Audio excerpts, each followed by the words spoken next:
You may wonder, or perhaps not yet, how some people come fully alive only after touching the edge of death. Isn't that curious?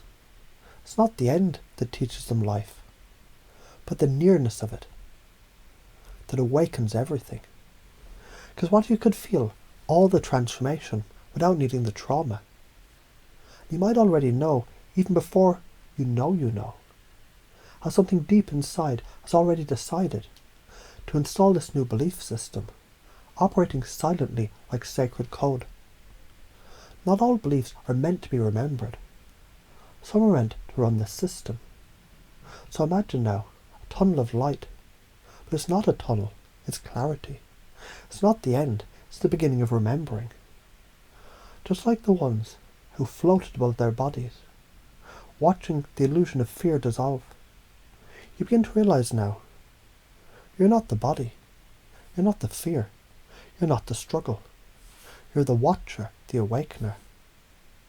And every heartbeat is a whisper that says, you're eternal, you're expanding, you're returning to who you've always been. Now pause, breathe, and notice how deeply you've already started to change. Because the moment one belief shifts, the dominoes fall, like the light bouncing down a hallway of mirrors, shifting, bending, reframing. Nested inside every NDE is a message. There's no real death. There's no real separation. There's only the illusion of forgetting until you remember. And when you remember, you awaken. So let me tell you about 3 travellers. The first touched the edge of death and came back with love. The second never died but lived every moment as if they had. The third is waking up right now in this very moment. Perhaps that third traveller is you, and perhaps not. Yet the story continues. I floated out of my body, said the first. I saw everything and judged nothing. I was wrapped in peace. I remembered I was always loved. That's one example of how peace is always here. The second never left this world, but lived like they already had come back. They smiled more, thought less, laughed like life was a gift, and every person a mirror. They knew unconsciously that love is the only law. The third person realised something very strange. That right now, while listening to these words, they could decide to live as if the veil had lifted, not tomorrow, not later, but now. Because awareness is the true resurrection. When you start to feel this, not just as thought, but as an unshakable sense of being, that's when something clicks. What if every problem is simply a callback to wholeness? What if every fear is a disguised invitation into love?